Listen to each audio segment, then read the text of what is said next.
And we are live. Welcome back to another episode of the Baseline Bums podcast. It's your host, Rob, aka B Ball Archives. And once again, I got the bum AJ up in the casa, and we're talking some Wembenyama today. We just saw France versus Serbia for the second time in a few days, and we got some Wemby stuff to break down. But first and Absolutely. foremost, how you doing on this lovely Sunday afternoon, my dude? Doing well, man. Doing well. Got to see a lot of a lot of European soccer. Premier League started this past week. Arsenal got the W. Shout out to City as well. They got the W. A lot of weird games. United got stomped. That was interesting to see. Liverpool tied one. I mean, just the Spurs got Yeah, absolutely. Yeah, you might be a little frozen already, my dude. But yeah, a lot of interesting stuff. A lot of interesting stuff on the way. Um, but yeah, first and foremost, it's a Wembenyama afternoon. It is a Wembenyama afternoon. A couple of key questions that we were wanting to know going into this game. Shout out to Dr. Spurs. When we look at France Serbia this afternoon, will we see Wembenyama bounce back? Are we going to see him try new things, improve in ways that he was a little bit unsure of in the regular season last year and going into the playoffs? Like, is he going to be attacking in crowded paint situations? We saw him do it a couple of times last game. He lost the ball a couple times. No big deal. This is the perfect low stakes situation for him to actually be doing these things. Friendly international exhibition against Serbia. Absolutely low stakes. Work on those fringe skill sets. These are the things you want to be working on. And so when we look at it through that lens, I'm not super worried about Wemby not not doing certain things, because you look at the things he is doing. He had a beautiful tip out pass from a post up opportunity that led to a really, really good catch and shoot three. And that's something that I know is going to be able to translate to the NBA flawlessly. This is the exact type of thing that I'm going to see him do. And on that catch and shoot, it's going to be Devin Vassell. It's going to be Dylan Harper. It's going to, the catch and shoot situation is going to look even more favorable moving forward. yeah, absolutely. And also, man, like you just see how much he's having to work on defense, man. Like you're having to see him do so much on defense, not only just play quarterback and below the basket, but also if the ball gets tipped a couple of times, he has to go out and defend that, which is insane. Like, dude, like he's 7.5 feet plus tall, and he's having to close out 3 pointers. Like Serbia got back in the game because the other people in France couldn't grab a rebound. Let's be real. And then he gets taken out. Rudy Gobert comes in, and that league disappears in a heartbeat. So that's another conversation they're going to have. But overall, I mean, it was an interesting game. It's if you go to this game, you got a hell of a game, even in a friendly. You got to see Nikola Jokic come out and get a triple double and looked almost pedestrian doing it. But also, you got a game winner too, and your home team won. So it was a cool atmosphere. But yeah, man, just you take these things with a grain of salt, and you hope moving forward that they can give Wimmy the ball, because that's really what it came down to a lot of times. Yeah, I mean, that's what we talked about last game, was just the lack of distribution for France in general, and just really not being able to facilitate to Wemby. And even when they were, it was almost as if Wemby was adopting like a pass first mindset with this team, kind of just not wanting to overexert himself, even though you saw a couple of moments where he had a nice power dunk where he caught it at the elbow, took one dribble and Yeah, yammed it in the first couple of minutes of the game. And I was like, all right, that's the type of aggressiveness I want to see. Just catch, looking to one dribble finish at the rim. But I also think that his long-term vision is health. Like, sure. how can he be healthy? How can he maintain his body? And so I'm okay with that, but part of it also is some conditioning. It looks like Sure. this is the time of the year where he's maybe building up some muscle and he's letting conditioning kind of go to the wayside. And so when we're seeing, him failing to switch over onto Jokic at the end of the game right there, allowing a layup, and there was a couple of other moments where I was kind of just like, all right, when he had that step back three that or it was that Dirk style Yeah.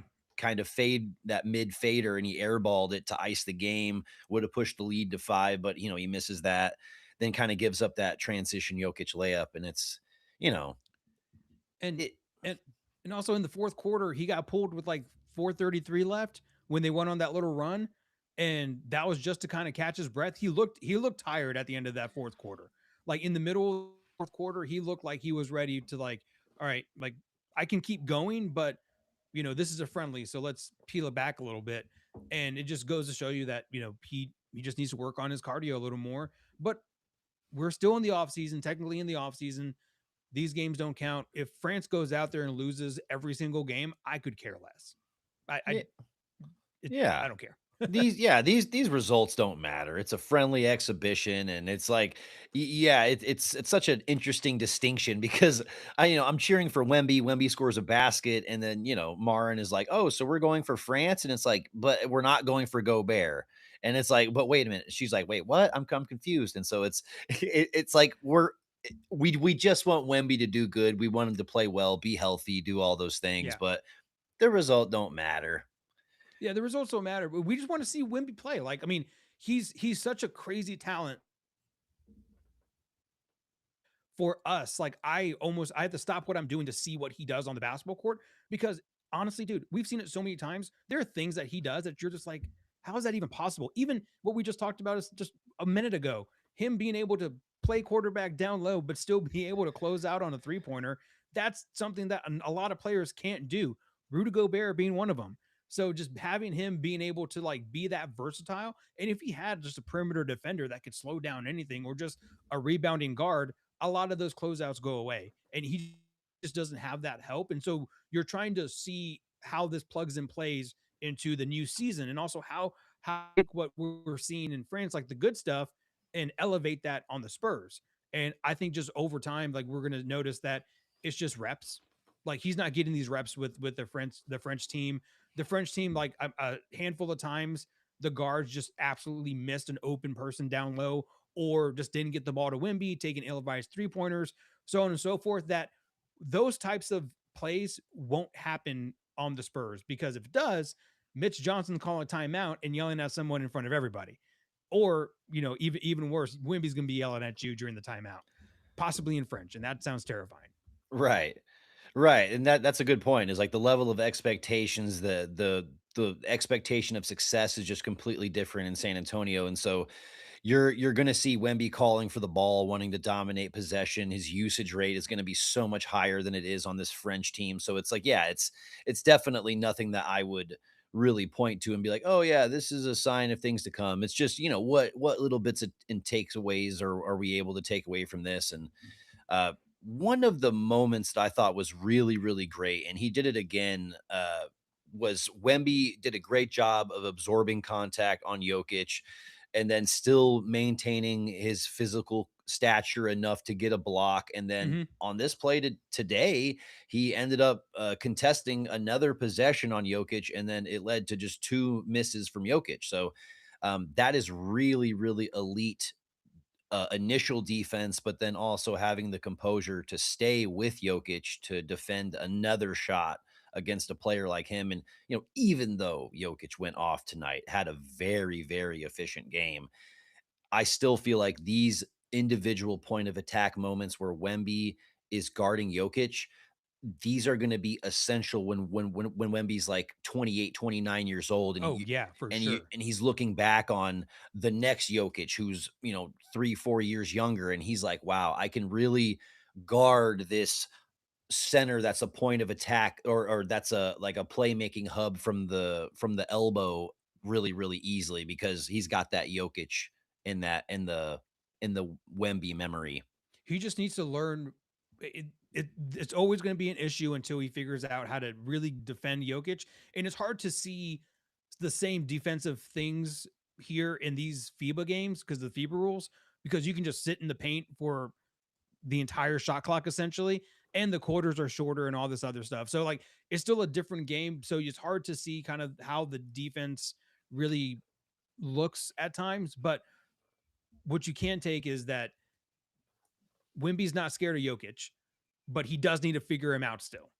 So like, and by figuring out, I mean, whenever Jokic has the ball at the top of the key, kind of in a 3-point stance, and Wemby kind of has his hand up, like you got to either close it out and make him go around you, or you got to figure out a way just to kind of disturb that shot more because Jokic is going to continue to hit that shot. And then if he does do a pump fake, tries to drive it in, he has that floater. So I think over time we're going to see Wemby figure out Jokic. It's just it's hard to do it on a FIBA stage. It's hard to do it when you're not playing in a 7-game series. So if we end up seeing the Nuggets in a 7-game series, I think that only benefits Victor, win, lose, or draw of the results. Obviously, I hope we win, but you can tell that Jokic is just that player that kind of gives him fits because he's in the middle of everything.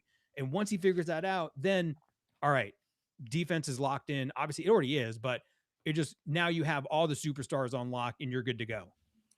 Absolutely. Well, it's yeah, and Jokic does all of the things that negates Wemby's effectiveness. Just bringing anybody that can bring Wemby 10, 12 feet away from the basket consistently is somebody that knows how to limit Wemby's overall defensive impact. It's like, yeah, how do we limit Wemby's blocks and his ability to contest shots in the paint? Yeah, you have him guard somebody like Jokic who can dice you up from literally anywhere, everywhere, and you have to worry about him making plays from half court inside or even further than that because he can make half court passes that just are absolutely Wes Unseld like, and so Yeah. it's really really crazy to see Wemby getting all of these reps, like you were saying, on a guy like Jokic this early on in his career. And if we do end up seeing Denver repeatedly in the playoffs, then I think that this is going to be invaluable experience on him. So all good things, all good Yeah. things. And I do want to talk about the sequence and I think in the first quarter where Wimby took that corner three and then it came off the rim. I think Fournier got the rebound and then he booked it to the rim, put his arm up. Fournier found him, alley oop dunk, no problem, around three Serbian players. Like those types of things you're seeing. And what's great is like all you want to do also in the occasion just see growth. In the first game that we saw, they weren't getting really getting the ball. They still didn't really give him the ball in the second game, but at least they were making shots to kind of open up the floor just a little bit more in that first half. But then I guess France was like, hey, you know what the Spurs do really well? Not show up in third quarters. Let's not show up in this third quarter and let's see how Wimby reacts to that. So that's that's what I saw too. Is that the third quarter they came out flat. Serbia got back in the game and then made it something really interesting towards the end there. So I think, but I think for me, it's just the fact that Wimby can shoot a three, get that out of his brain, go reestablish position, put his arm up, and then like just not sit on that missed three for the entire possession of the game. So I love that. I want to see more of it, but I also want to see Wimby hit those fadeaways. I don't think he hit a three this entire game, or maybe one if that. He got to the line a lot, but I want maybe be a little more assertive on this next game or two. He looked better. He did look better, but I want to see him be like Wimby. Yeah. Yeah, it would be nice to see him go out and have a dominant performance with good efficiency, or even a game where he has 7 or 8 blocks and just kinda does like a Wemby monster defensive outing. Absolutely, and there was multiple things that I also liked when I look at, like, individual plays and possessions. He had a nice, DHO with, Strazel where he kinda did like a slip screen and, and I think he should be slipping more. He doesn't have the frame to just stand there and, Yeah. take a big screen right in the chest, and so, like, it's like you kinda maybe half the time you start slipping and you get the defender kind of second guessing, hey, what am I actually going to be doing? Or what am I actually going to be seeing from this Wemby screen? And so I think that's a good play moving forward. Strazel kind of saw that he slipped a little bit, and it wasn't Jokic guarding him at that time. It was Jovic, and Yeah. he still made it past Jovic with ease, a much better defender on the perimeter. And so I look at it through that lens. That's a very viable move for him, and would love to see him slipping more screens. Yeah, and what you just said actually kind of bit them in the ass in the fourth quarter where Wimby still can't really absorb that contact on a screen. that happened. I think what 3 possessions left in the game. He gets called for the offensive foul. Serbia comes back and I think go one or get get it 2-1. But that those are the types of things that you're like, all right, Wemby, like I see what you're trying to do. It just didn't. You just got to get to that spot first. Uh, yeah, but it's to your point, like he needs to be able to absorb a little bit more contact. Obviously, we don't want him getting hurt, so maybe in the NBA he's going to take that step a little more. But we'll see it. And again, I would get so mad, especially at Francisco, um, especially Francisco, because every time like Wimby would set a screen, he would just like hold the ball, just hold it, Yeah. just hold the ball, and then shot clock going down. Wimby's calling for it, like I'm a 3 pointer. It's like, oh, okay. And a couple of them went in. You're like, all right, well, I'm glad it worked out, but that's not what we wanted. Yeah.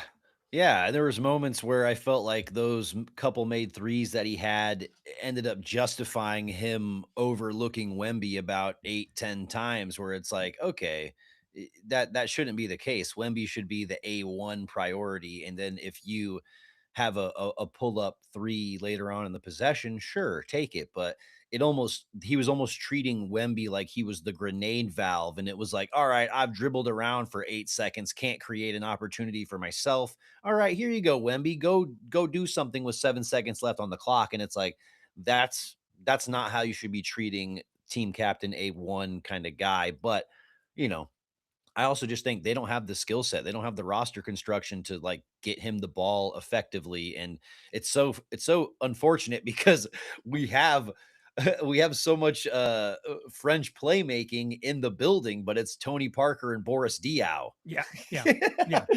They don't have the uniform on right now in 2026, but Right. That's the unfortunate part. yeah, that is the unfortunate. And I'm also just really curious to see what this team looks like next year too. Like, is this the team that they're going to take to Qatar and compete in the World Cup, or is this going to be kind of like just get you over the hump and get you to the through group stage, and then we'll figure out the team whenever our younger guys come up. So that's what I'm trying to figure out with them. And I don't speak French. I have no idea what they're saying half the time, but I do know that they were chanting "La France" a lot, which was a fun little catchy thing. Um, Not really sure how that translates to NBA, but I'm happy that what made me happy, Rob, throughout the entire production was we saw people in France jerseys, Wimby jerseys, or they're wearing Spurs jerseys and a French hat, or a Spurs hat and a French jersey. That's what I thoroughly love to see. And when they were panning through the crowd and you saw those people wearing Spurs stuff, I was like, this is really cool. Like this is a really cool moment for this for our franchise to be associated with someone of his magnitude and his reach, because no matter where he goes, we're going to see those fans pop up in Wimby jerseys, Spurs hats, all kinds of things. And we couldn't ask for a better, I guess, ambassador of basketball than Victor Wembanyama. Absolutely. Yeah, he's a fantastic face of the league. The fact that we see so much representation from everywhere and the fact that, we see a lot of, San Antonio love in France. It's an absolutely beautiful thing, and it was interesting to see the different dynamics between the game and yeah, the game on Friday, or it was Friday, right? Friday, Yeah, yeah, yeah, the game on Friday and the game on Sunday, the two different home Thursday. yeah, Thursday. I was like, it was a few days ago. The two different advantages.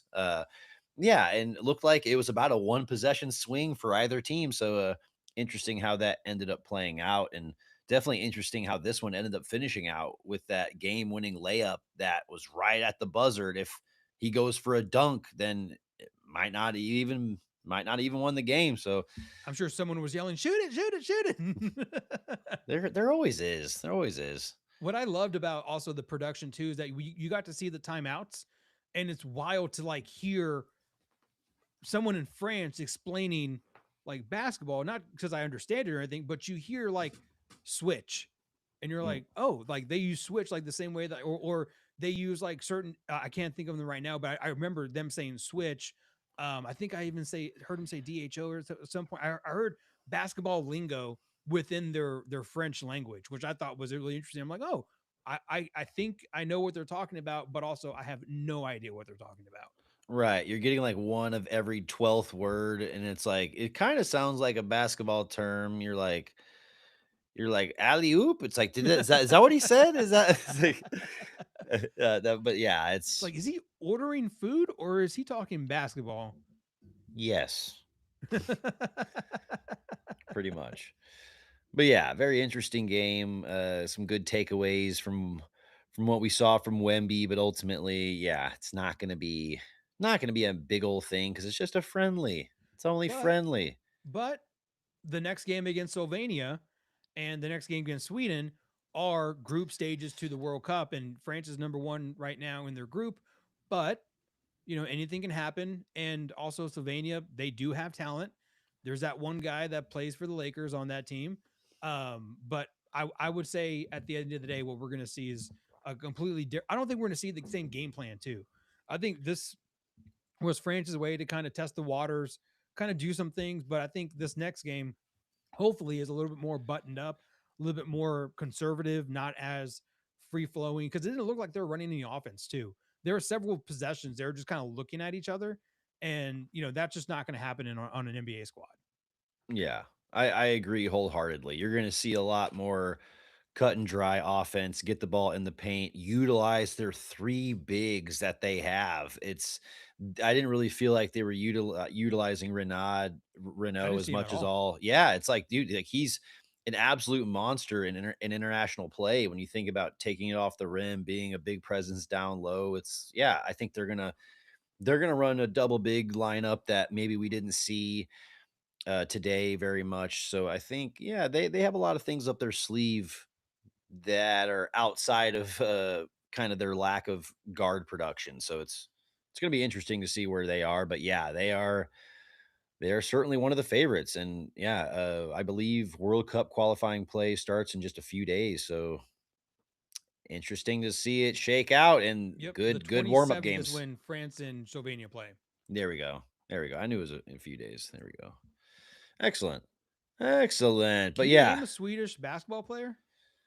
a Swedish basketball player. Because they play Sweden on the 30th, and I can't think of a single Swedish. Um, Man, a Swedish basketball player. Why do I think of Jonas Jerebko?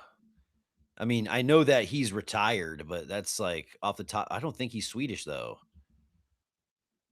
I have no. I can't think of any. I have no idea. Yeah, You're right though. He is, but not active. So I don't. okay. I think of Swedish basketball players. He's like maybe the only one I like legitimately think of that's gotten solid NBA minutes. Yeah, there's really not any other ones. Yeah, So that should be an easy win for if Wimby doesn't have 30 or 15 and only 5 minutes of play. We should be good. interesting, But interesting. it's just crazy, man. Like from game one to game two, it's like you make shots and everything changes. Yes, Because finally France was able to make some 3 pointers, kind of like I said, open up the floor a little bit, and they just couldn't do that in the first game. And you saw Wimby's numbers that showed, and also cleaning up the ball also helped a lot too. Now there's still a bunch of turnovers, but not to the tune of what 22 and 21 or whatever it was. yeah, yeah. A much cleaner game in comparison Yeah, overall, not for still sure. not great, but Yeah, not great. Um, for sure, but yeah, very interesting game. I just want to shift gears to a little NBA conversation. Just a couple of quick signings. doot doot We NBA definitely, news. definitely don't have to overtalk these deals because it's just a couple of vets signing, nothing major. But just want to kind of test the waters and see if you're feeling like these are needle movers at all.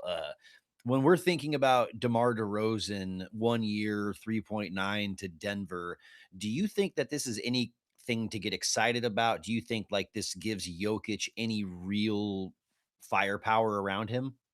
No, no, I just it's been a very lackluster offseason for the Denver Nuggets, especially when you end the season with your best player telling you, "Oh, let's hold off on extension talks." And this is how you kind of approach the offseason. It's not a good look. No shade to DeMar DeRozan, but when it comes to the West and the teams that are in the West, he's going to get eaten up on defense. he can't really extend the floor as much as you want him for Jokic. Jokic, Murray, and DeMar kind of all play at that top of the key elbow ish area. So I don't know how their spacing is really going to work on some of these things. Um, you like we talked about a little bit last time. You went from going after LeBron James to, no offense to DeMar, but you got DeMar DeRozan for 3.9. So it didn't really work out the way you wanted it to. And in the West, where you were one of the top teams in the West, you didn't really do much. And not really anyone else did anything either. So you might still be able to get 3, 4, 5, somewhere in that range. But, when it comes down to playoff time, it's not going to really do much. What do you think about that? Yeah, dude, I'm in the same ballpark as you. It's not moving the needle for me. He's not spacing the floor enough. And so this to me, it's a move that doesn't make sense. Jokic needs players that are successful in off-ball situations. DeMar DeRozan's really never been that guy. I don't think there's a situation where this doesn't make their offense clunky. Right. He doesn't even have the athleticism where he's slashing and finishing at the rim anymore. He doesn't do that. He still has some decent counting stats. He put up, over 18 points a game Someone last has to year. on Sacramento. Exactly, exactly. So when I look at those 10, 12 minutes when Jokic isn't in the game, can he go get a couple of buckets when their offense is stagnating? Sure. But he's going to have to play a lot of his minutes alongside of Jokic. What does that look like? And And so, he's gonna have to play defense too. And they may score 160 points, but they're gonna give up 180 yeah, yeah, yeah, I agree. because And so, like, Peyton. it's a non-needle mover, and it's a low risk move, absolutely, when you think about 3.9, but they're already such an expensive team, and it just doesn't make a lot of sense to me, and I don't see why Jokic is feeling more confident after this move. I think he's very justified in Yeah, not re-signing. yeah, for sure. And my 2 cents is the Cronkies are like, hey, Nuggets, we'll figure that out as we go along. We got them a championship, but let's go ahead and focus on Arsenal because they're clearly winning. They're doing a lot of cool stuff. I mean, what's it? The one of the Cronkies was going to, I think Villa or something like that, to or Villarreal to go talk to getting another signee for Arsenal. So I just think that when ownership owns a handful of teams and you're seeing success, one of them tends to slip up. And unfortunately, I think right now the Nuggets are in that boat, but they got their championship, so you can't really be upset too much. But are they going to get another one here in the next decade? Probably not. And we can look at this offseason to why they didn't do it. Yeah. Yep, they Like, how do can. you lose out on people when you're Denver, Colorado? You have beautiful mountains, beautiful hiking, everything's legal. You even have mushrooms now. Like, how do you not get that? I mean, yeah, it gets cold, but like these guys are athletes and millionaires. Like, come on. Yeah, I mean, I think that you just need to be fostering a winning environment, and I don't think they did enough to do that since they won that championship. And when you have one of the top 15 players in NBA history, man, you got to just throw the kitchen sink at every single Yeah, problem you have to keep them there, to keep them happy. And we saw we saw the fallout in Milwaukee and what that did, after their 2021 championship, and it looks like we're seeing something very similar in Denver as well. yeah. And when you go year after year getting rid of your best perimeter defender, like I mean, literally year after year, Denver's had their best perimeter defender just leave, walk away. And you can go back to KCP, Bones Holland, now Peyton Watson, like they all pieced out with what, and it's like what's going on in Denver. So, and I know that we have another signee in Klay Thompson. Copy and paste. I feel the exact same way about Klay Thompson. Yeah, I feel better about Clay than I do DeMar, because I think that the reason I feel better about Clay than I do DeMar is that Clay's still on a pretty team friendly deal. It's reported 2 years, 13 mil. And with this team, with Bam and Giannis in the front court, and with Davion Mitchell and Aaron Wiggins or Andrew Wiggins kind of guarding the perimeter. They're going to be their A1 Yeah, B kind of defender.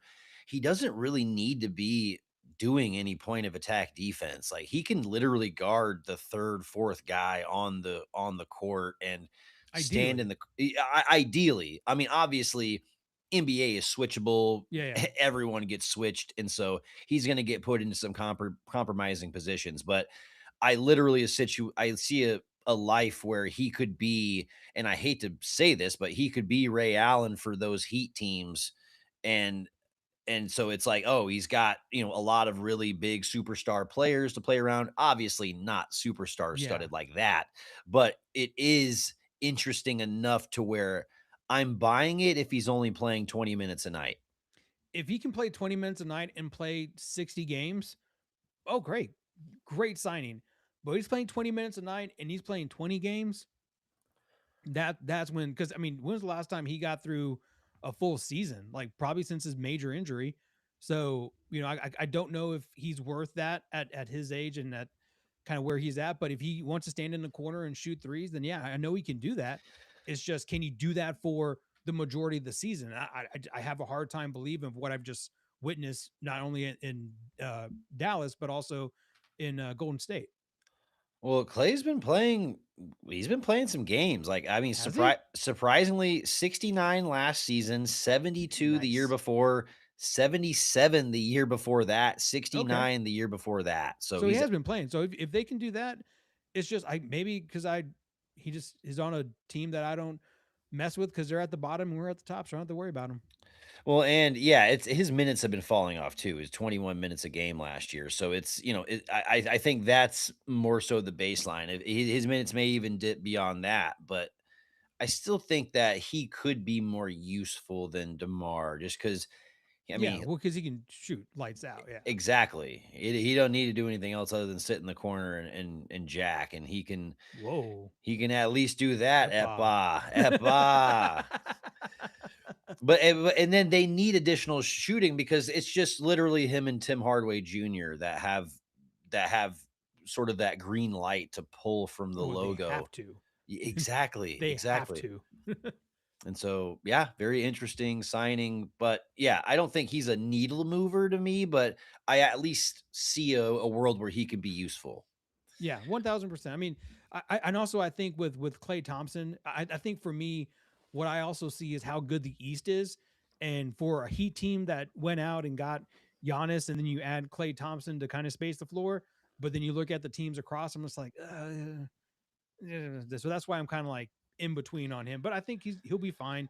I mean, he's gonna find another Megan Thee Stallion type girlfriend in Miami. Don't worry, he loves boats, he loves fishing, so I think it's a good win-win for him. Bro, I was about to say, like, he is going to be an absolute demon to these Miami IG baddies. if you thought he did Megan dirty, oh my goodness. Yeah, he's about to be an absolute savage. He's like, you man, Mavs bought me out. Shit. Yeah, it's gonna be really, really interesting. But yeah, there's really not a lot of other huge NBA moves outside of that. You know what's going to be really interesting, Rob? What's up? This season in the NFL football season. This NFL season is going to be really interesting. And we're gearing up. I think we're what two weeks away from opening kickoff.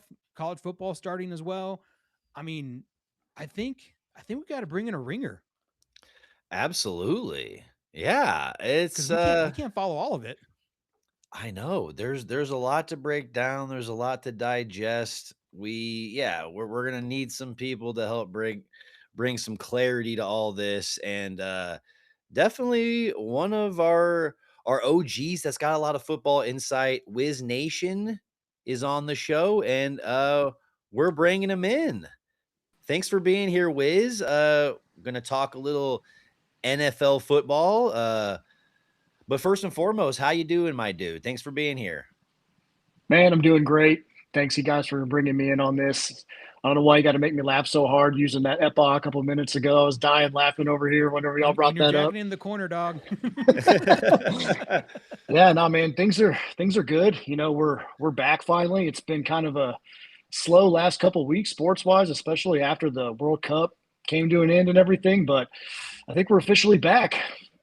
Got some preseason going on. What was there a off season signing or a move that made you go, "Ooh, that was interesting"? I mean, it had to be Miles Garrett Ooh, that was going to the interesting. Rams. Yeah, I mean, they did send Jared Verse the other way. He's a top young defensive end prospect, but thinking that Miles Garrett's going to be on that defense now, and then they're talking about Aaron Donald just coming back and signing so he can play with them, like, and he's still in incredible shape. So it's like they're Yeah, just gonna skyrocket. that's the insane. the Yeah, the strength and the athleticism of the individuals you just named is mind-boggling. Dude. Yeah. So, needless to say, I'm keeping an eye on their defense in fantasy because that L.A. might be Rams defense. Got it. yeah, good Second round. solid pickup there. Yeah, that's probably a safe spot. But no, I just had one of my first drafts yesterday, so like I said, it feels like it's getting real again. It was a good time. It was some guys I'm connected with through bowling and everything, and so we had a cool little draft party and did the draft and everything, and it was a good time. For the people that want to know a little bit more about Wiz is also a very avid bowler, carrying what's your carry right now, Wiz, on your average? Let's call it 200 flat. 200 flat. So pretty damn good. How Yeah. many you have 2 300s under your belt, right? Yes, sir. Two So of them. you're obviously also our bowling correspondent, which also starts here in the beginning of 27, I believe. Yep. Um, If, something like if you that. want some EJ Tackett updates, I got you. Yeah, Oh, EJ yeah. Tackett. All Oh, right, I'm yeah. sure all of our fans are going to be googling that name now. Who you think you are, Wiz is. And watch that show on HBO too. yeah, Born to that Bowl. yeah, Real that was a good. great show. So Wiz, obviously we're in Texas. We're in Cowboys County. I get it. I get it. I'm not a Cowboys fan. Period. Full stop. I'm a Detroit Lions fan. I don't think Rob could care two shits about the Cowboys, but I know a lot of people do. And Wiz, what do you think? Where do you think the Cowboys? How do they look? Is it your year, or are we just going to be on this merry-go-round? I mean, it feels like the merry-go-round is always going, and you've known me over the last few years. I've become more wait and see than anything. You're not going to hear me saying, "Oh, this is the Cowboys' year" and everything. But there are things to be positive about. I mean, for me personally, I could not be happier that they got rid of Parsons. Yeah, Like that was a big positive move for me, and who we got back and who we've been able to sign since that move with Quinnen Williams and Kenny Clark, and then we also ended up getting Rashawn Gary, who's another defensive end for them. I mean, he's a great player and everything, but I was not too sad to see the back of him as he was going for sure. But as far as preseason goes, I mean, they played last night. They actually won. They played against the Cardinals, who are pretty much going to be that's one their of the team. worst. Yeah, Like the gonna preseason team's their team. It seems like it, yeah. But they ended up winning. They have Joe Milton as their backup. We haven't seen any starters, so that's another kind of preseason thing where you don't really know what you're going to get with a lot of these squads and everything. But Joe Milton, I mean, he He came out looked of good, right? Tennessee. Yeah, he's got an absolute cannon for an arm. But yeah, he had a combined for like I think I want to say 3 or 4 total touchdowns. But I mean, like I said, it's preseason. You don't know what you're getting, and you're not seeing any starters. But at the same time, it's important for these guys who are still trying to make some kind of career out of it, whether it's going to be on the team that they got drafted by or if some other team picks them up. So that's pretty much preseason in a nutshell.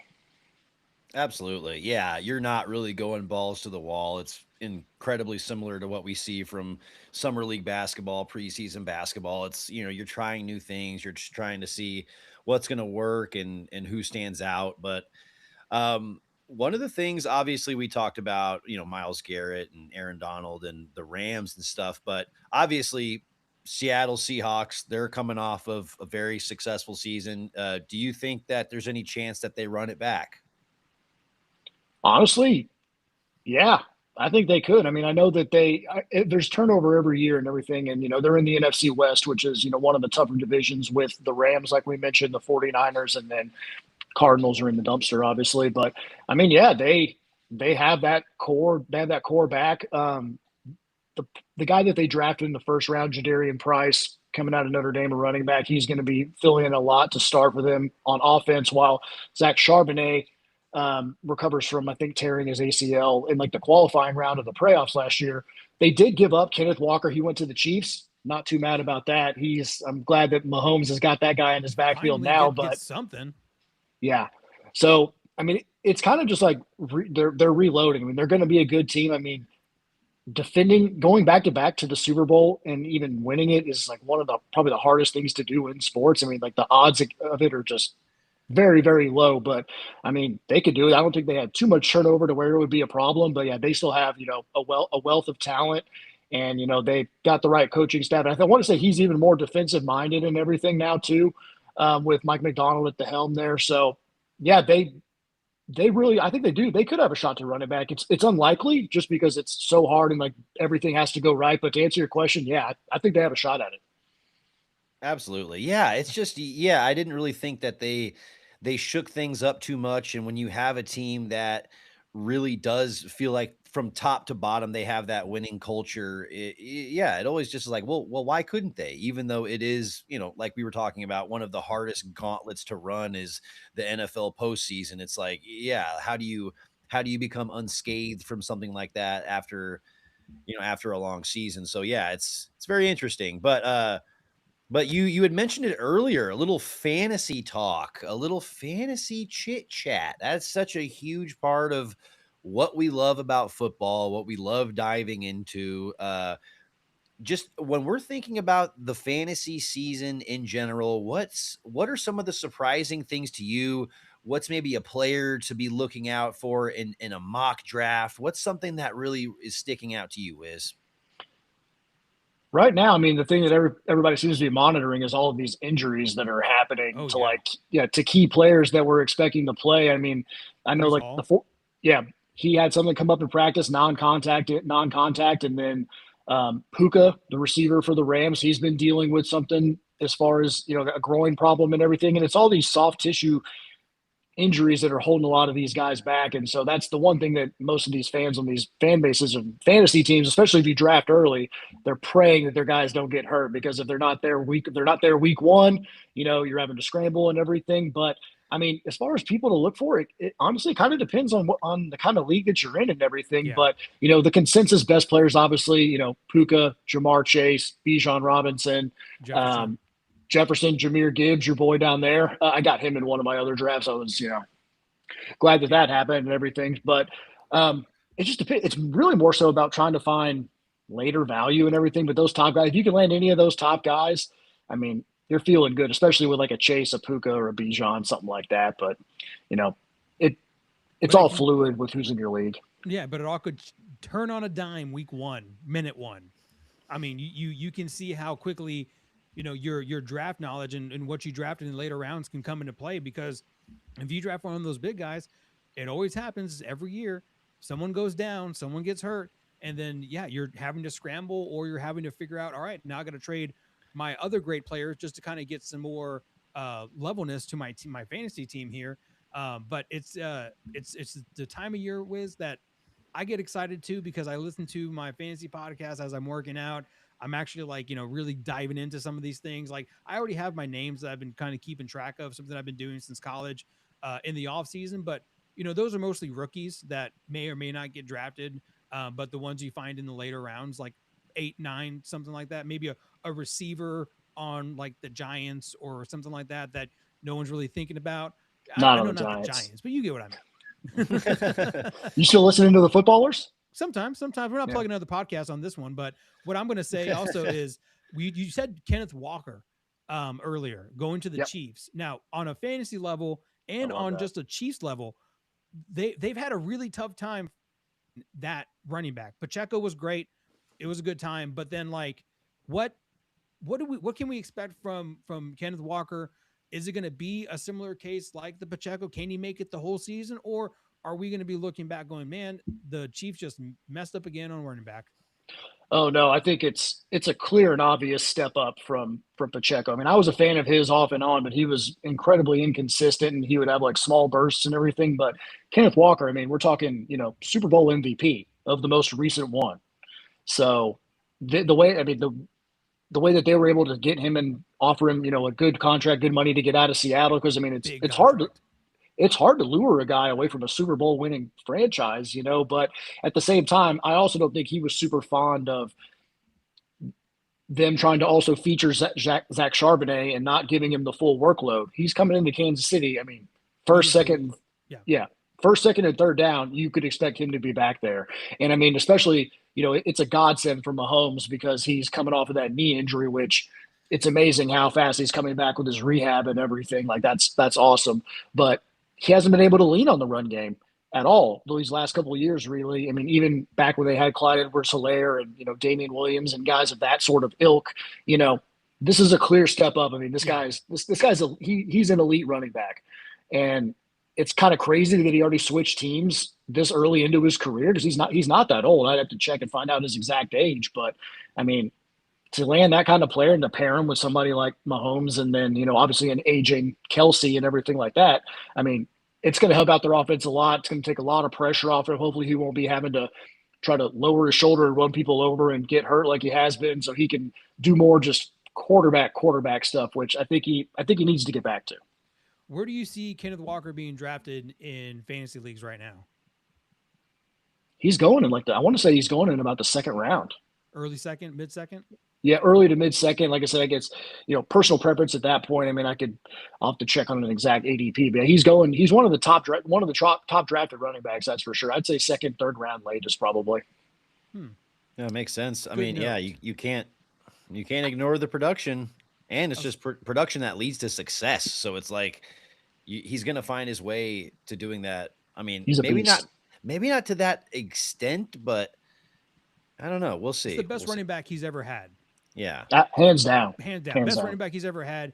And as long as Travis Swift can catch balls, then they're going to be in good shape. Because last year, that's what really ate him up, is that there were third downs, ball would hit Kelsey right in the hands and fourth down, or it would be a fourth down and be a turnover on downs too. It's just you wasn't reliable, and so you're trying to see what a 36-year-old tight end looks like this year.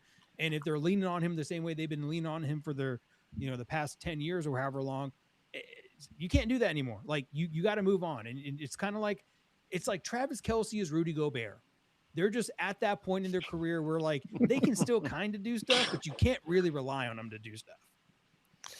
Oh man, that's brutal. That's pretty brutal if we're giving him the Rudy Gobert comp. But you know what? It might be accurate. It might be accurate. The last thing I was going to say in regard to the Chiefs is, they're going to have to keep Rashee Rice A, healthy, and B, out of trouble.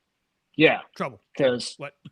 when he's there and he's active, he's an elite wide receiver, and that's just another thing to take pressure off of our guy at quarterback and everything. But he's been up and down. He's been getting into all kinds of crazy stuff. So I mean, that's another key for them. But the combination of those four parts, basically Mahomes, Kelsey, Rice, and Walker, that's going to be the key to their success. And one thing to kind of keep an eye on too is, I don't know if you've seen anything lately on this, but Tyreek Hill is still a free agent. He's still out there just kind of floating around, not really doing a whole lot. I mean, obviously he's still training. He's only 30, 31, 32 at the oldest. He's still faster than lightning. Do you see him signing anywhere or going back to Kansas City, or do you see a team taking a flyer on him? I think absolutely someone's going to end up taking a flyer on him, and actually, I'm glad you mentioned that because his agent is Drew Rosenhaus, and Rosenhaus was on McAfee on Friday, your favorite, and more podcasts. Keep plugging other podcasts. Wiz, go ahead.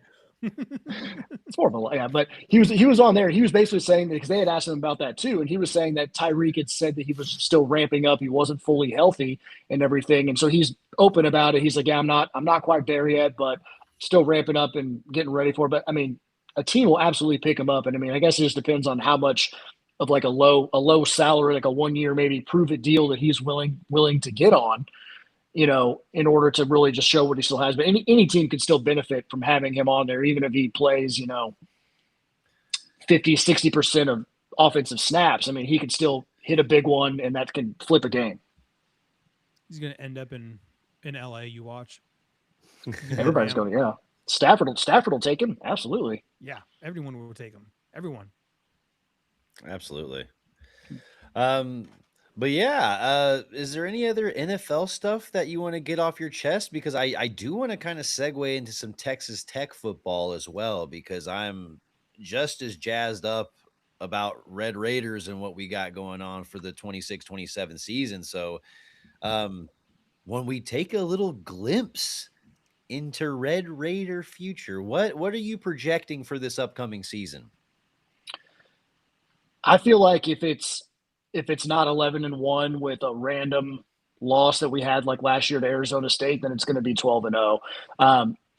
All I hear over and over, and what I see over and over, is that the rest of the conference is not built to stop what we put together, or to score against us, especially from the defensive line standpoint and everything like that. So I hate that the Big 12 is considered so weak and really doesn't get any recognition or anything like that. But that being said, I think we're gonna run through it again. There's a couple of teams that are gonna be tough on there, with Houston, TCU, Arizona State again, and even U of A, Arizona. They supposed to be pretty decent this year, but I think that we are on a step above them, and there's really no reason we shouldn't win every game. Yeah, I wholeheartedly agree. Yeah, I don't see why not. And yeah, there was obviously defensive holes that we needed to plug after losing guys to the NFL draft, but I think that we did so flawlessly. And I agree, this is very much a watered down Big 12 conference, or at least that's the conception from the outside looking in. And yeah, I think that if this is a 9-3 season, then we absolutely shit the bed. It is monumental bed shitting at 9-3. And we were talking about on last episode, there was somebody that projected us at 6-6. Yeah, CFP home. Yeah, some random Twitter account that it was funny because he had also predicted like TCU to go like 10-2 and like Oklahoma State to be up there and everything. And it was smart on his part. He knows if he engages the Tech Twitterverse like that, he's going to get engaged. He's going to get flamed a lot, obviously, which he did. But I mean, like all these motherfuckers have cactuses in their names. And they're looking to get engagement. And I mean, obviously, I'm not sure what the Twitter kickback for something like that is, but yeah, I mean, he knew what he was doing. I don't think he actually believed it. Numerous people were asking, okay, so which of the 6 games can you name them for us? Crickets. So I don't think he actually believes that. And I think this year is going to be we're still going to have a dominant defense. It's going to be different though, because we don't have Jacob Rodriguez turning over the ball, but we're going to have more like 3-and-outs, turnover on downs. I think our replacement linebackers are going to be more in the gaps, try maybe more sacks this year than we did last year. But I think we're going to see a different defense, but it's still very dominant defense, not necessarily turnovers, but we're going to be pinning them back a lot. I think that's the kind of defense we can look for. And then on offense, if we end up getting Castellanos, whatever his name is, if we end up getting him from Florida State, then I think that's a great pickup for us, because not only does it give us a solid number 2 quarterback, but possibly a number 1 quarterback, because in the past 10 years, like our buddy RC was talking about, we have not had a healthy quarterback. And if you don't have a healthy quarterback, you can't really see what the team looks like full season. And the last time that we had a healthy quarterback was 10 years ago with Shimanak. And now you get to see, all right, if we get a full season with 1 quarterback, then maybe we can make a real big push in the playoffs. Or even if our number 1 goes down for a game or 2 in the middle of the season, someone like that is not really a drop off. It's just a 1B. Mm-hmm. And yeah, just going back to what you were saying about the defense being different this year, man, it absolutely is. But I think the depth is going to be more. I mean, obviously it's really hard to replace, a guy that goes number 2 overall in the NFL draft and David Bailey, and then somebody that's essentially just the heart and soul of the entire team and Rodriguez and everything. But I'm still extremely excited about the linebacker core with Ben Roberts anchoring it now. And then also, like I know we talked about it, Austin Romaine coming in from Kansas State. if there ever was a Jacob Rodriguez, typecast or even some sort of replacement, it's him. I mean, he played great against us in that game that we played against them last year. He had a club on his left hand, I think, from an Yeah. injury.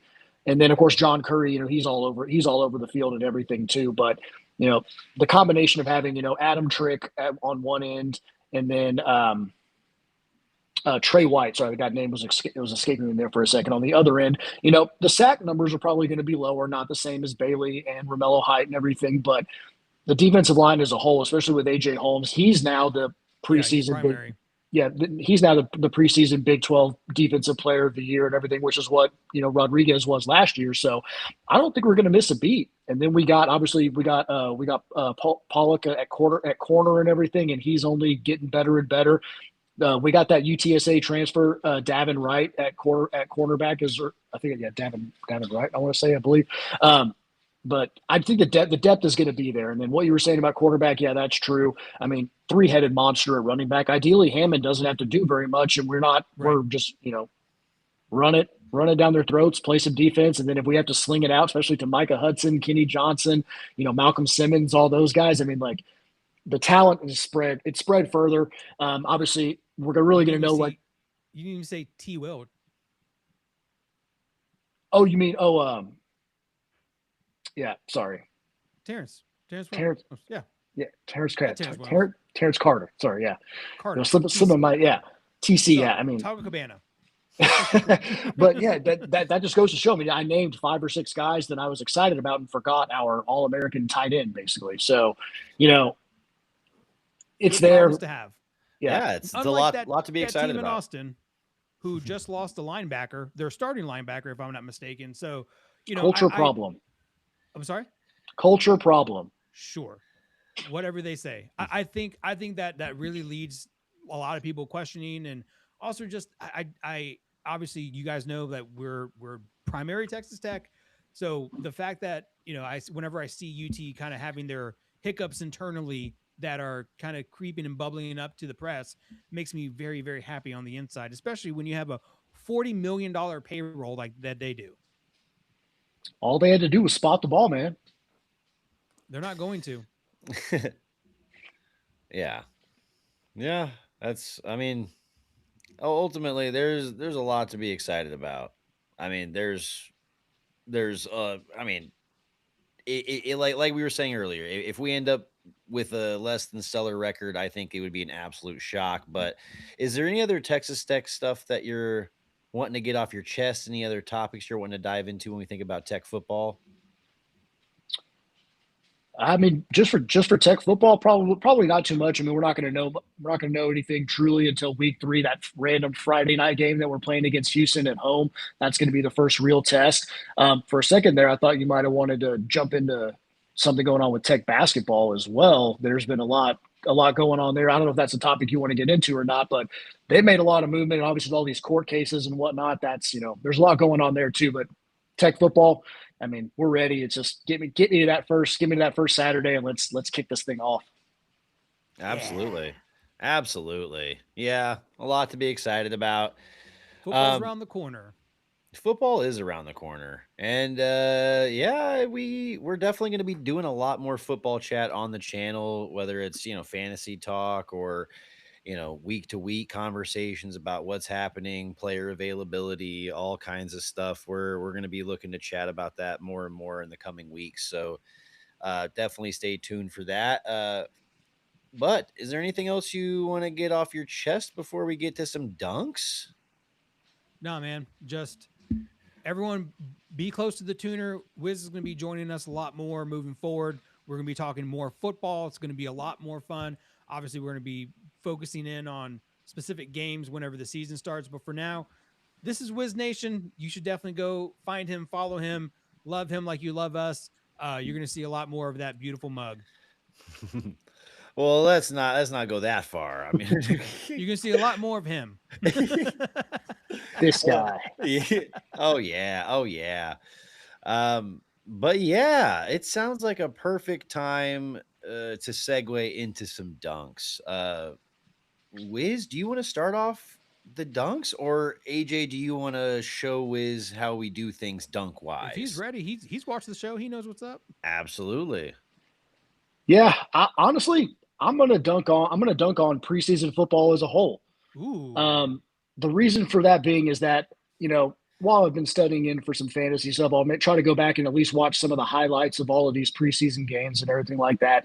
And just kind of like I touched on briefly, I know it's important to all these second, third, and fourth string guys, but the quality of ball is just extremely low. Like multiple times, I would watch a defensive end just blow by a tackle, unevaded to the quarterback, and just somebody just get smacked. And it actually happened to Jackson Dart, which was the Giants Yep. quarterback. He just got cleaned out, which I mean, like, I'm not too mad about that. Obviously, they're rivals of ours, and I don't want to see them succeed. But the overall quality of preseason ball just isn't there. And I mean, you're in there, you're trying to take little bits and pieces that maybe you could do. Hey, maybe this guy, maybe that guy. You just can't. You're just not. It's not what you're going to get whenever the starters line up here in a couple of weeks and everything.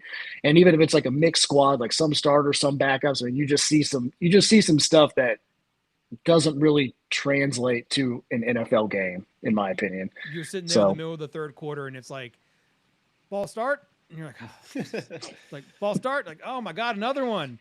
You're like holding like another three flags in a row. Like that's what you're seeing in preseason, and yeah, especially in those later quarters, like you're glad that the coaches are engaged and they're like, we're just treating this like a real game, but you can tell everyone just kind of like just kind of laissez blah on a lot of them, and the ones that are showing out, and the ones that are kind of like, you know what, I already got my guarantee contract, I'm good. You and see yeah, it for sure. and at that point, I'm just looking to try to find a name that I recognize, whether it's an It's old like, oh, that Texas Tech guy. guy, yeah, an old Texas Tech guy, or somebody that switched teams, that's getting new reps at a different team and everything like that. So, but yeah, first dunk overall is going to be just the quality of preseason football. I get it; it's necessary, but I feel like they're going to be lessening that to maybe 2 games, and maybe even just focusing on more of those joint practices or basically brawl practices. That's basically all that happens at those, and those teams just start fighting. But yeah, so first dunk, preseason football quality, just not doing it for me. I get it. Good Yeah, dunk. that's a good dunk. Yeah, it's Really like good dunk for if your the first one. game That's a really good one. Really good dunk. if the games don't have enough significance, and if they're not using them as an opportunity to gel together, it's like, why have that many? And so yeah, I agree. Shorten that shit. Um, Absolutely, it's a solid dunk. I think I'm gonna have to do a little follow up dunk on a dunk that I had a couple weeks back on Todd Ooh. Howard in Bethesda. For like, obviously he was hinting at Elder Scrolls 6 stuff, and So you're was talking gaming? yeah, oh absolutely, absolutely. We yeah, during dunks it can get into all kinds of interesting territories.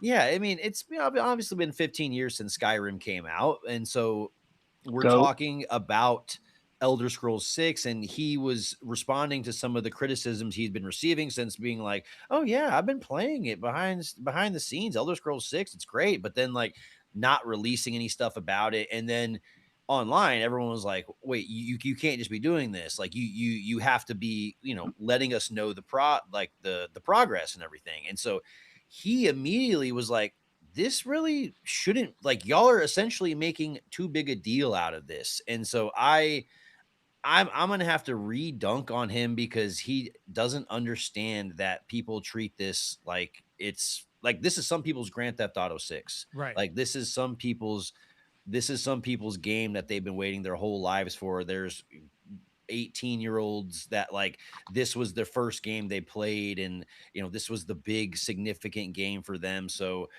for him to just kind of miss the mark, and to just kind of dismiss, like, people's concerns about the game, and just wanting to see gameplay so they can see that combat looks better, looks smoother, and obviously most people are just concerned that the game doesn't use the Unreal Engine. It's still on the old Bethesda engine, but like Bethesda 2.0 engine. So it's like everyone's just like, why isn't it going to be buggy again? So like people have just genuine questions, and you're like, relax, it's going to be a great game, it's going to be good, it's going to release, you're going to enjoy it. And we're like, dude, it's been too long for you to be nonchalant like that, dude. So like I just didn't like his response to all that online criticism since last time I dunked on him. So you're getting dunked on again, Todd Howard. It's kind of like he's the go episode. It's kind of like the episode of Entourage when they were talking about Medellin, and they're like trying to put it together, and like, well, like no one's seen the clips of Medellin, and then like, well, let's put a reel together, and like it's the best thing ever, but then you get into it and it sucks. Yeah, that's literally my mind went straight to that. Bro, if it's anything like Medellin, yeah, I'm gonna fire Billy Walsh. So can you sell a trailer? Seriously, yeah, gosh, but yeah, man, it's just so disheartening that like I was kind of hoping he would be wanting to kind of reframe the company's mindset after Starfield bombed a little bit, but he's just kind of like, we're good over here, and it's whatever. I'm a little bit less excited about it, but still going to buy it as soon as I possibly can. Did you play Starfield? I did. It was not that great. They're not using Unreal Engine.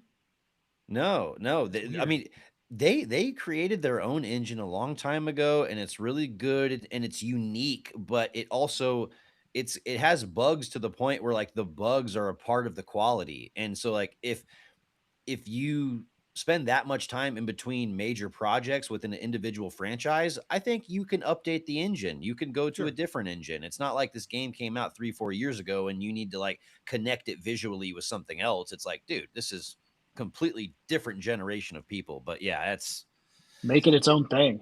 Yeah, make it its own thing. But who are you dunking on, AJ? Well, I'm gonna dunk on Manchester United for their piss poor performance yesterday. In particular, that cost me money. To get a little granular with it, Harry Maguire, just because in one of the goals, I don't know if you guys saw this, but in one of the goals, he marked his own man. Like literally, they're wearing the same jersey, and he's holding on to him, and the guy he's supposed to be marking gets a free shot at the goal, and they scored a goal. They lose to Hull City. And if you guys know who Hull City is, they just got promoted from Championship League to Premier League, and they beat what do they call them? Wiz the six? It's one of the big six clubs, basically. Yeah, they beat one of the big six 2-0. Like that's not supposed to happen. It would be like if the Rio Grande Valley Viper, like the Denver Nuggets in Game 1, like it's not supposed to happen. So. I want to dunk on that because like for everything that I've seen so far, like I thought Manchester United was going to give like Arsenal a little bit of fits during the season. And after what I saw in Game 1, I'm like, oh, we might run away with this one. They and Hull City, their first taste in Premier League in 9 years. Yeah, it's been forever. Yeah, you're right. It's not just like, oh, they were out for a year or two. It's like, dude, it's been almost a decade since y'all been here, and you come in and you make a statement win like that. And to your point, AJ, against a team that like had a little bit of confidence going into the year, but that was absolutely shot. I thought City had some problems right now, but United. We do, but like you can fix them. Right. We have problems that are like very, very well known. We just lost our Mount Rushmore level coach. Like we just lost the best center defensive midfielder on the planet. It's like things like that are gonna happen. Hey, your new manager looks just like him though. It's basically the same guy. Negative. Looks the same. Don't act. Yeah, I called him Pip Bardiola. Yeah. He snaked us pretty good going over there. But I mean, he was trying to get the City job for a long time. You could tell. But I mean, we were kind of in like all sorts of shambles last year. Talking about Chelsea, of course. We were in all kinds of shambles last year. But yeah, once he got out of there, you knew he was going to take that. But I think City's having to compensate us in some way for that whole thing. But AJ, going back to Hull City real quick. I don't know I'm sure you saw all those clips, and so their fans, whenever they celebrate, they go like this. You got mauled. Yeah, you got mauled by the Tigers or something like that. Yeah, but yeah, of course, I had a bet on Manchester United, so that was a negative start to the Premier League weekend for me. But I think I sent you my recap yesterday. It's just kind of Well, I think it's so all up funny. and Like down. Whole City, their full name is Whole City AFC. Like it's on their jersey, and it's like just this long list logos of Whole City. But anyway, great start to the Premier League. I love it. I can't wait, and this is the kind of excitement that I can't wait until the football season too. So, and then after that, we got basketball coming up, and we are going to be in full riding mode on all things with U.S. sports. That's for damn sure. Oh yeah. Oh Let's go. yeah. A lot of excitement on the way, but first and foremost, yeah, yeah, absolutely. We're about to maul you with all this content over here. But that being said, if you are still in here, then we really, really appreciate you for being in here for the France Serbia breakdown, a little bit of off season NBA chat, getting into some football, NFL, NCAA football conversations. We really, really appreciate you for being here, for being a part of the Baseline Bums podcast community. Whether you're watching the lives on YouTube, the lives on Twitch, the clips on Instagram, TikTok, wherever you're consuming Baseline Bums podcast material. AJ's got the Twitter popping off over there. Make sure you're liking, you're following, you're subscribed to all of the Baseline Bums podcast channels because we're putting out fire content all the time. We got a lot of dope guests lined up for the future. We got a lot of sick topics to talk about, whether, obviously we're starting to talk about some football stuff. So unique episodes in that arena as well. But yeah, so many individual basketball videos coming up. I just finished editing a nice Pokemon starting five, Yeah, and let's I Okay, go. okay. I literally broke it down so painstakingly as to who would be my top five I And is got to it basketball see that. Pokemon. is it the 150 or is it the full Pokemon set? It is the full Pokemon set up Ooh, until this point. So Wow, over a I ha- thousand. I scoured a lot of Pokemon, but I could do the 151 original as well. But there wasn't a lot of really huge Pokemon options that were like, because I tried to keep it realistic, like who could fit on a court, who has hands to catch a basketball, like who has the skill sets to be successful at each individual position. I and love that. and so yeah, like I tried to break it down as much as I could. So that's yeah, coming you out in the next couple can't days. just have Snorlax, but the most athletic Snorlax ever on your team. I did bring up Snorlax because he is 6'11", 1,000 pounds, so he would be an absolute elite. But we would be relegated to playing drop coverage, AJ. Like it would be drop coverage all day long. You would put him in a blender, and it would be basically like Steph Castle, when they tried to put Donovan Clingan on him in the playoffs, and it's just no good. So There'd be a lot uh, of 3-second calls. absolutely. But yeah, I dive into all that hilarious shenanigans and a lot of other fun videos lined up for the future as well. So just, yeah, make sure you're following, make sure you're subscribe to all the Baseline Bums podcast stuff. And yeah, that being said, we're going to end this episode the same way we end all episodes. Oh, but before I do, everyone, make sure you go give Whiznation some love on all social medias. I'll make sure that he is tagged in this video. Make sure to give him some love. You're going to be seeing him more on this channel, most certainly. But that being said, we're going to end this episode the same way we end all episodes, and that's with a Go go Go Spurs. Spurs, Spurs. go. Go. Go.